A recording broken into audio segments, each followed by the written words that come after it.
Okay, hi everybody. As was just mentioned, I am not a librarian. I front this statement with that fact because this project is very conceptual. So I'm here in front of you to present some ideas that started in a natural language processing class, and for you to either say yay, rah, or oh, boo, and I'm fine with either. So I will take it away and we'll be open for any constructive criticism afterwards. So, let's pretend our library looks something like this. You are in the first stages of your research process. You have a vague idea that you'd like to write a paper on, say, Elizabethan England, but you don't know anything other than the fact that the historical books on that topic are on the 5th shelf from the floor. You locate a book or two on the topic, and then, saddened by the fact that you didn't get to use the really cool library ladder, you decide to continue exploring a little bit further. You make it to the shelf labeled G when something catches your eye. You simply must touch it. It's the book. You know, the one that's falling apart and smells like dust and fingerprints? The one that's so old you can't make out what color it originally was? Yeah, that one. You open it only to find a chapter about gardening that answers all those questions you were thinking about yesterday while you were weeding your garden. Suddenly you know how far apart to plant your azaleas and how to use what fertilizer to use for your rose bushes. How marvelous, you think, having solved one problem while searching out an answer to an entirely different question. How simply serendipitous. My research focuses on humanists and their information-seeking patterns. This model of historical research process, created in 1977, shows what these scholars do. In the first stage, they have their problem selection. They have a generation of ideas, they have preliminary work, they read, they discuss with colleagues, and they explore the funding, how much money they have to do what they want to do. They determine what unanswered questions there are, and they hypothesize about what they're going to do. In the second stage, it comes a little more detailed. They plan this data collection. This is where the libraries and the archives come in. They do literature searching, they refine their hypothesis, and they do detailed work on their methodology. Then they set about doing the data collection, analyzing and interpreting data, and finally present their findings, usually in written form, for evaluation. Now, stages 1 and 2 is where I'd like to focus, and this is where the scholars are most likely to browse the stacks, and where they will most likely have their open and prepared mind that, as will soon be shown, is necessary for a serendipitous encounter to occur. So I believe that even though this was based on historians, that this model can be used with slight details to analyze the research process of most humanists. There will be some argument there, I'm sure, but I'm going to go with it. So today I'm going to talk to you about these 4 areas. I am going to talk to you about serendipity and provide you with a brief history, including some models on how people study this today. I'm going to talk to you about technology and the research process of humanist scholars, which details briefly the research I've been doing. I'm going to talk about natural language processing and question answering, ever so briefly, because I've only taken 1 class in it. And I'm also going to talk to you about lookaround, which is my concept for a web layover for a library catalog that at the moment, again, is very, very conceptual. So, a history of serendipity. Horace Walpole first coined the term serendipity in 1754, while writing a story about 3 princes who were, quote, always making discoveries by accidents and sagacity of things of which they were not in quest of. The OED has since defined serendipity as the faculty of making happy and unexpected discoveries by accident. Also, the fact or instance of such a discovery.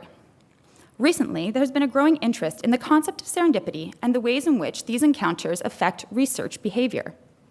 The models that have been developed to help us conceptualize serendipity show that there are a number of factors that go into the experience, and these are imperative for understanding what Lookaround hopes to achieve. In 2004, Sandra Erdeles, a professor of information studies, conducted a study on what she termed information encountering. She didn't like the term serendipity because it wasn't always a positive outcome that came out of the searches that she went through. She controlled her research in an environment where 10 students were students from her class were asked to go in and search the web on a topic called looking for surfboards and how good surfboards were. And what she had planted was an article that would come up in their search on surfing the web, which was an assignment they had to do in her class. So they had, as you can see, the straight line here is the foreground problem that the students were going in thinking about the project that she assigned them, which was to look for information on surfboards, when all of a sudden they would have stopped and then noticed the information on web surfing. So this was the diagram that she conceived of before entering into the study, and although the study has been criticized because it was in a controlled environment, she did introduce the notion of this foreground and background problem, and this was a significant step in theorizing serendipity. The second model is by Professors Rubin, Burkell, and Quan-Haase, two of which are my co-authors for today. And they did a study on blogs and looked at the grounded theory, so looked at words that people use to describe the serendipitous encounters, such as chance or surprise, and the different times that it came up. And they found their model conceptualizes the find, the large circle at the top, as the key to understanding serendipity, because it focuses on the serendipitous encounter. The find is the information, object, or person that, when encountered unexpectedly, triggers or facilitates the fortuitous outcome. Serendipity necessarily involves an element of chance, facet C, since it occurs only when the encounter with the find is unanticipated, either because the encounter is in an unexpected place, at an unexpected time, or because the existence of the find was completely unknown to the individual. In order to result in a fortuitous outcome, the find must be noticed, facet B, or brought to consciousness. Finally, the meaning or significance of the find is defined in relation to a prior problem, or not even necessarily a problem that is at the time not top of mind or the focus of what we were doing, much like the earlier model. Thus, a prepared mind, facet A, is necessary for a serendipitous encounter, and in most cases, the relevant problem must be activated and brought to the foreground before the significance of the find can become evident. Serendipity, then, occurs when a person relays this information back to someone else, or can understand that phenomenon happened to them and recognize the elements that went into it.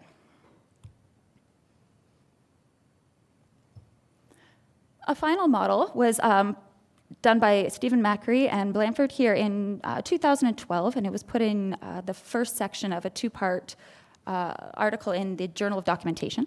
This coming across information serendipitously has a lot of the elements of the two earlier models. As we can see, you make a new connection, you think about the good value of that connection, you exploit it. The two main areas where this one differs is the two levels of reflection. And the first level of reflection occurs when the person reflects on how valuable the outcome was to them. So they realize that something good is coming out of what they found. But the second level happens when they reflect on the unexpectedness of the circumstances surrounding them. And this is where I think it's important for libraries, because so many historians and other humanists have reflected the library is the environment that makes these serendipitous finds possible. So, why does serendipity matter? Well, it can lead to discovery, a serendipitous discovery, and it can cause us to think outside of the box. If we go around finding information and we're always constantly going through the exact same things, and nothing was to interject the ways that we were doing our research, it would lead to a very dry pattern of behavior. Tamara Race in 2012 did a paper looking at the different library search engines and if any of them facilitate serendipity more than others, and found that searching serendipitously was a trait of the creative search. It can also lead to original thinking and linking to distractions, as we all know, by using our good old friend Google. So, just something to keep in mind through the rest of this is, do some tools encourage serendipity?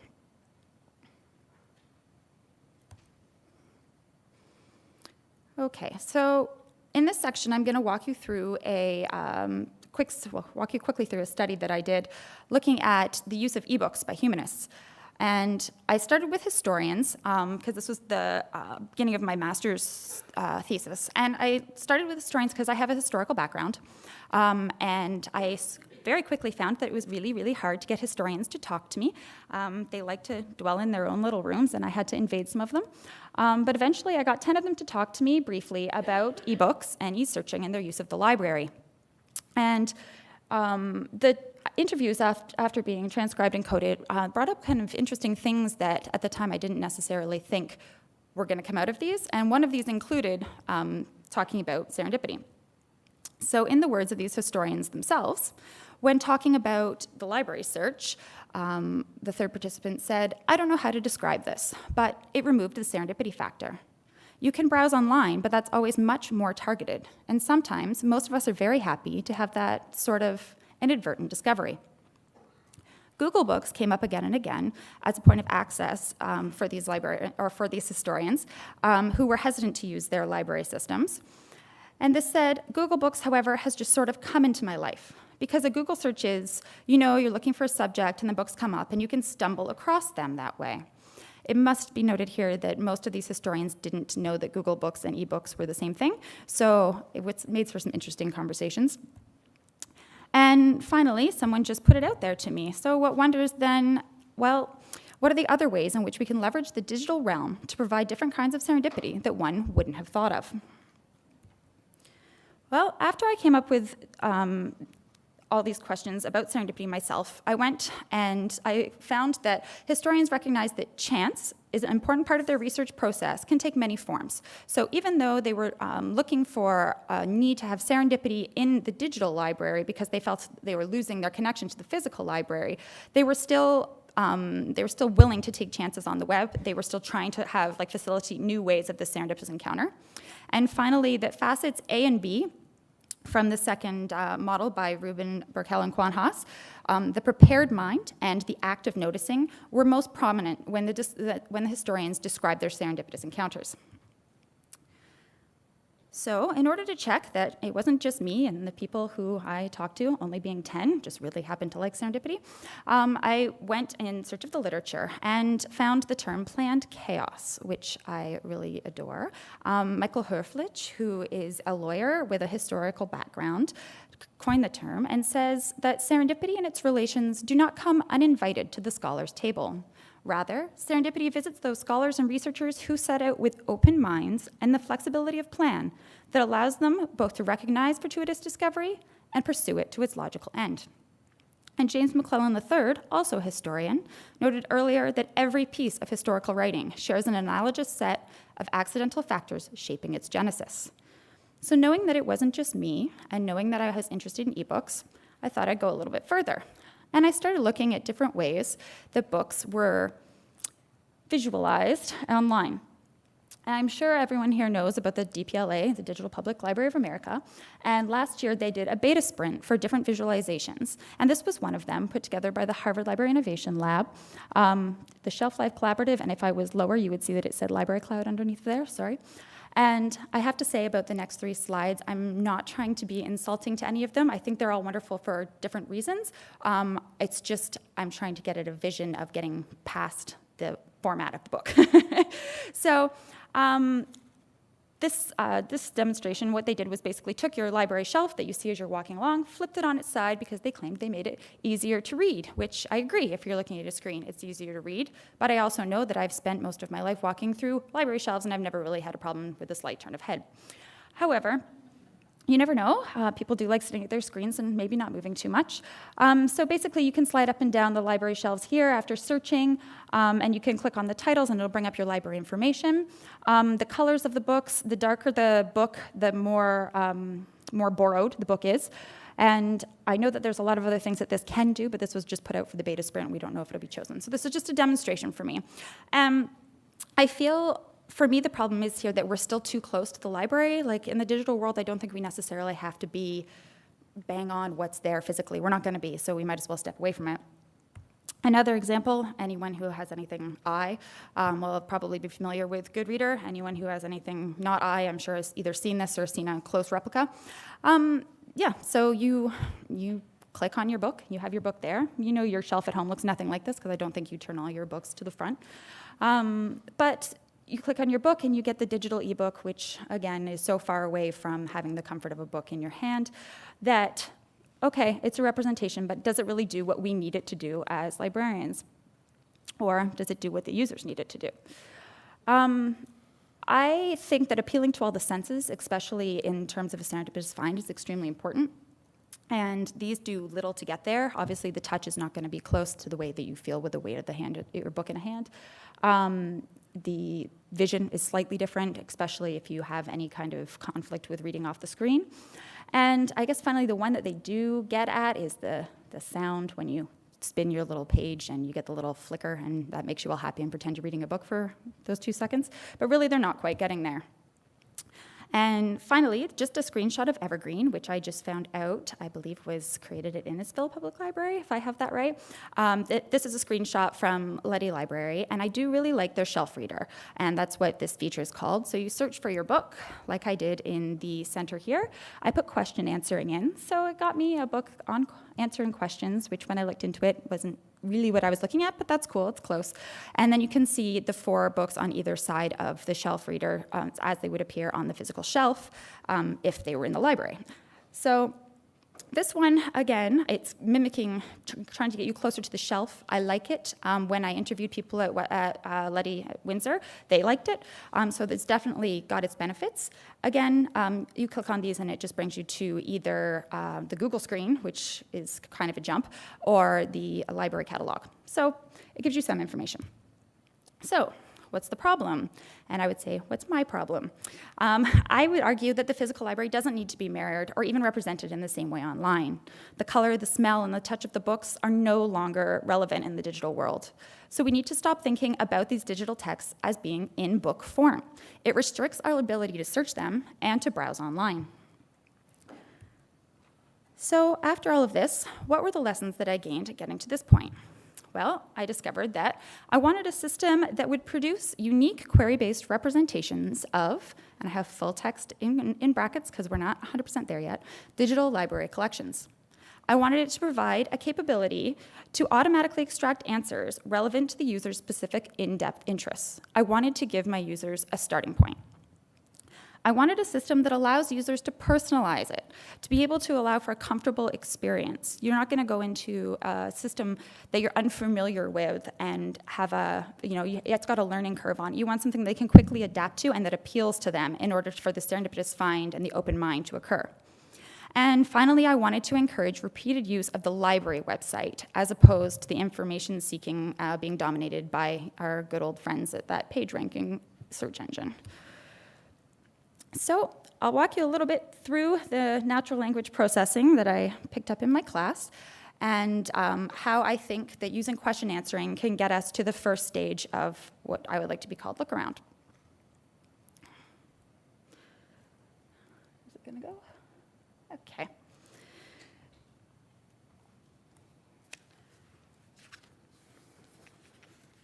So in 1978, Wendy Lenhart wrote The Process of Question Answering, a computer simulation of cognition, in which she attempted to understand the method for human asking and answering of questions, and to categorize these questions, and to test whether or not computer programs were able to replicate this human process.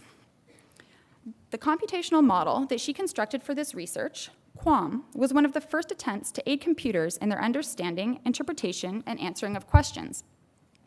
With the rise of the web, commercial QA systems, such as AltaVista and Ask Jeeves, and non-commercial systems, such as START and Murex, have been developed, tested, and surpassed. In 1999, the annual Text Retrieval Conference, sponsored by the US Commerce Department, created a question-answering track for competitions in system development. Annual developments were made in this area until 2007, when the QA track at Trek was put to an end. However, recent work on the semantic web, that we just heard a lot about, may bring new life to this form of searching. Question answering, then, is a natural language program or processing-based task defined as an interactive human-computer process that encompasses understanding a user information need, typically expressed in natural language query, retrieving relevant documents, data, or knowledge from selected sources, extracting, qualifying, and prioritizing available answers from these sources, and presenting and explaining them in an effective manner. So I just gave you about 15 verbs to take in 10 seconds, so let's walk through it a little bit slower.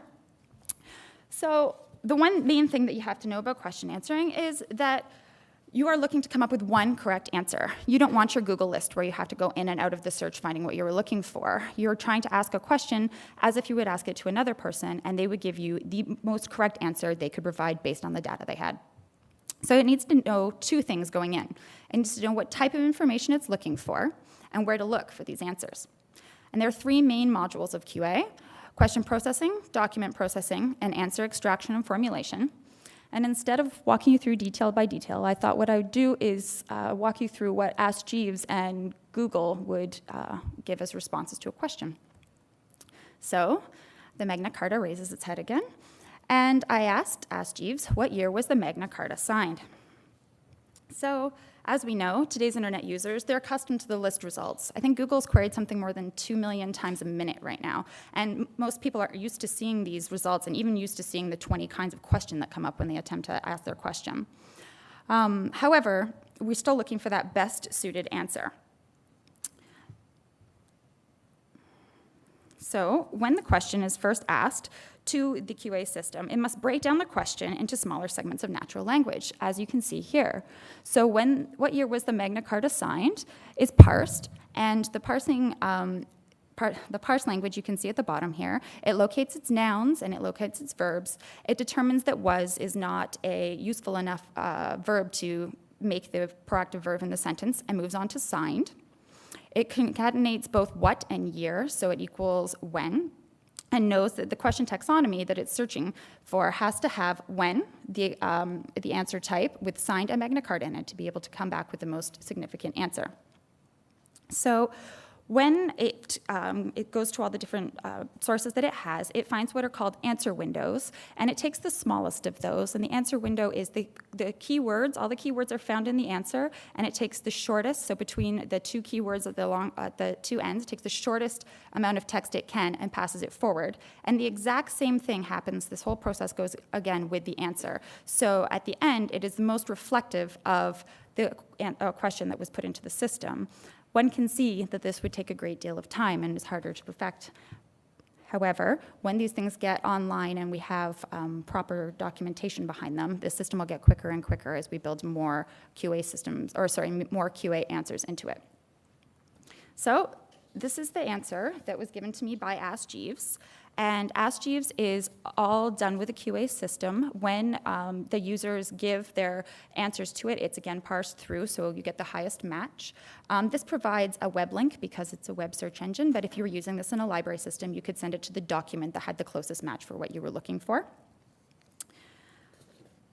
So I think I've demonstrated that I want to be able to get one answer, so the person starts with their find of what they were originally looking for. I'm solving their front of mind problem doing things this way. So I made this diagram after talking to the historians, and they said that probably 5 years ago this is what they would have done. I think there was only two of them that claimed that they still use the physical library on a daily, weekly basis, like they're in there for every research project. 4 of them don't ever leave their desks. So they, look up information online. They used to write down the information, go to the library bookshelf, use the call numbers, find the text, look around, and then stumble on that aha gardening book that we talked about at the beginning. So now that they're using the search engine, many of them claim they don't use the library website. They go to Google, and if it suggests it, they go there. So it may or may not retrieve the correct results, and you just do this again and again and again, and I just think it's wasting time and not getting you directly at what you want. So once they're at what they want, I want to take them on a journey, much like they would have if they were going through the library stacks. So we'll talk about look around. How am I for time? Yeah, we'll talk about look around here. And I have to say that I'm far from the only person thinking about library visualizations at the moment, as I'm sure many of you know.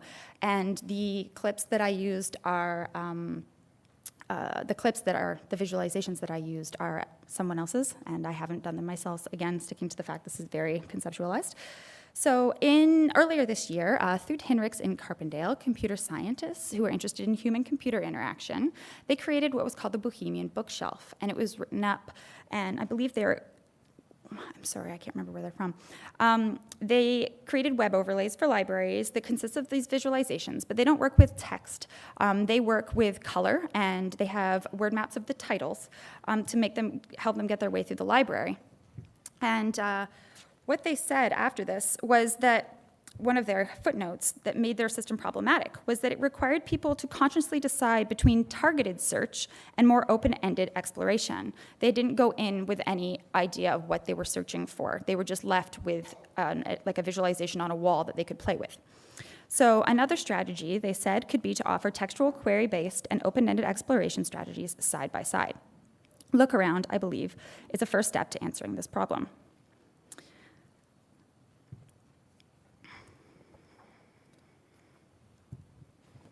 Okay, so Look Around, then, is an add-on for virtual library catalogs that integrates a user's find with visualizations from the Library of Congress classifications. It allows for another layer of access to library material, and it will encourage users to penetrate the long tail of information instead of looking only at the most commonly used texts and journals. It will also allow the user to set the preference for visualization, creating a more personalized browsing experience. And I put this slide here, and I was going to take it out, and then I'm like, no, I'm going to leave it, even though I have nothing underneath of it. I just really, I just really feel that we have to get away from the book, and I wanted to mention it again and made sure I did before this. Because even though some images are going to be necessary, I think pages and like frontispieces of books and everything, they're becoming images in themselves that aren't useful in the same way that the text that they encapsulate are. So first we move on to the very simple tag cloud here. And what I did was put a small clip of the Library of Congress headings from English, subject heading, into Taggle. And what I would want to do with this is to be able to search up and down, going from a very easy to use and something that they'd be familiar with image into the catalog. So for example, if you clicked on adaptations, then you could move on to, say, adaptations of Shakespeare or film adaptations, and then continue down the subject heading list. Or you could just opt to go right back out to the visualization and have a whole new one around Shakespeare and just continue to click through the words like that. So they're using the subject headings that obviously libraries have worked years and years to develop, but they're not using them in the same way as an organizational system. They're using them as prompts to find out things that are related. Again, this is done with subject classifications, but it could just as easily be done with well, anything really, but authors I think would be another one that would be really useful. And next, again, this was done in many eyes, this visualization, and this is a law library, as you can tell by the huge circle at the top, and this would be the top of the subject headings, and as you click on each individual bubble, it breaks it down into smaller and smaller subject headings, so you can search where you are. Once you've done your original find, if you had a visualization like this, my idea would be for it to be hovering on where this chart is, so you could see whereabouts it was in the library, and search up and down by there. The third idea would be, again, this was created in many eyes, and this is English literature, obviously, as you can see, American 20th century. And what I think this one would help do is allow readers to get into the lower shelves of the library, those unopened boxes in the archives, those places that really shouldn't exist anymore. And they can just work their way down from American to 20th century to biography to the various authors or to poets or however low they wanted to go, and then come back up. And the nice thing is that they could search and click on the word and get their subject headings and call numbers if they wanted to, but really they could just float around and see what was connected in one way or another.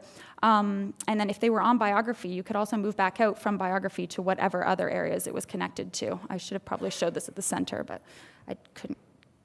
And finally, this would be my ideal. This is I don't know if anyone's seen this, Invisible Australians by Tim Sherratt. Him and his wife, Kate Bagnall, are historians in Australia, and they've put this awesome collection together. And basically, this page just scrolls down and down and down, and everyone remains completely nameless unless you click on these documents. And these are all people that Kate's research has been revolved around. And this was a collection that sat in the bottom of a library and archive somewhere that no one ever looked at, and she decided to pick it as a research topic and to made it into this fantastic visualization. But I think the idea behind this could be used in so many different ways, and I would like to see not necessarily covers of books, but clips of text on the same idea. If you have a quote that you're interested in, or to see who used it, bring up the pages and see where it's used on the page for comparing all different things in libraries and different texts that we don't have the ability to do at the moment. So that's where I'm at the moment. I can just emphasize again. So I would look for something, if possible, to have full text eventually, if I got to go the way I wanted, and be able to bring up representations of those documents, and to be able to extract answers so the people using it have a search that they can answer no problem, but also have the ability to look around the library at different areas to see what's going on. It needs to be personal, and again, I want to get back to using the library website because I think it's much more useful tool for scholars, and most of them agree, than our usual Google friends. So I'll put a slide up for next steps, but I think you can see where I'm going, and I'll take any questions or comments.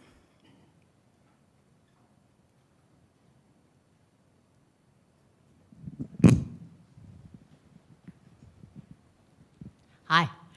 My question is for serendipity. I was thinking about there might be two different avenues where you could look for serendipity, and I was just curious where, in your research, whether you thought what would be more fruitful. So one would be looking at relationships, and the other one is looking at randomness. Mm-hmm. At what point, Aaron mentioned the idea of having just a random item page, and so maybe the idea is is there a relationship between serendipity and randomness? Like, what if we had, for example, like random relevance weighting in our searching? Mm-hmm. Yeah, it's hard. I've played around with different random things and like different random clickers. You might like this, whatever. Sorry, you might like this or related, but things that just allows you into a web page to click around. And I feel like random, even though I think that, how do I put this? I feel like random is only connected to serendipity once there isn't a connection established. I don't think that random is connected to it beforehand. There's usually some kind of connection between what you're studying, even if you're that only that link. So I feel like if that was a page on a library website that someone might go in, click 20 times, be not satisfied with what they found and never go back to it. So I think especially for something like it's books, it's textual, unless you're going to bring them in a way that's more visual, then that might work. But I feel like if there wasn't a connection made, that it'd be problematic.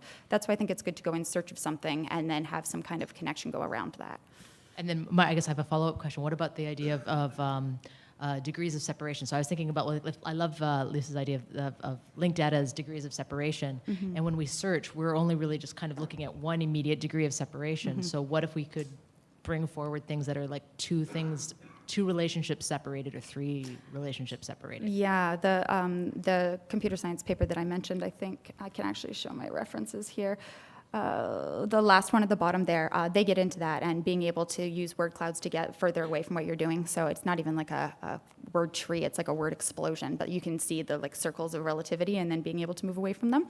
Again, that brings us right into the middle. Are they related or are they random? And it's somewhere that's hovering. And serendipity is really hard to study and hard to get people to talk about. So I think it's something that could potentially come up in the future, but I don't know how you would program or think about something to do that. Thank you.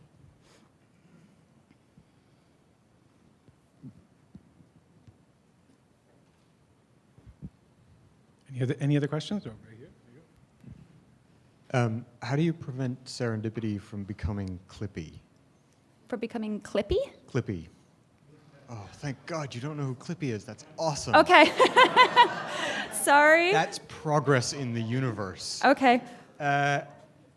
Clippy was a little feature in Microsoft Word that would always pop up and be like, "Hey, you look like you're doing something. Want some help?" Oh. Yeah. Is he the little Yeah, paperclip? the little paperclip. Oh, I didn't know he had a name. Okay. Yeah. No, but I guess I understand what you're saying about randomness, mm-hmm. but I guess the thing that's curious about this is, on the one hand, you've got what is a directed search. Mm-hmm. You have a goal that you're trying to do. Mm-hmm. But somehow at the same time, you're trying to introduce surprise moments. Mm-hmm. And I'm not sure that the two are necessarily well suited to one another. Okay. I mean, No, go ahead. so I'm just sort of wondering, like, it's a little bit, do you want to also look at this? What about this? Hey, what about this? I mean, you're sort of constantly, your attention's being demanded. Okay. At the same time that you're just like, I'm trying to just get that thing. Yeah, no, I understand what you're saying. And maybe I didn't make it quite as clear that this would be something that you could also, like, it doesn't have to be on the web the entire time. So it wouldn't be like Clippy. Like, if Clippy popped up, I'd probably flick at him. But for something like this, it would be in the beginning stages of your research. It's the same thing as when you're walking around, you're looking for ideas that are somewhat related or just throw something at you. So you can, you have a question and you have an idea what you're looking for, but there's all these things related to it that you're not sure about, and you want to see how those connections are made. So I don't think that someone who's, at the end stages of their research, who's like writing up, detailed patterns of their progress is necessarily going to benefit from it. I'm thinking about students who are at the beginning of their research papers and they, just are kind of opening themselves up to these kind of ideas. Historians, as I said, they walk through and they find this information randomly, and it's texture and sight that, connects them. So what we need to do is find something digitally that has that same kind of impact on their research.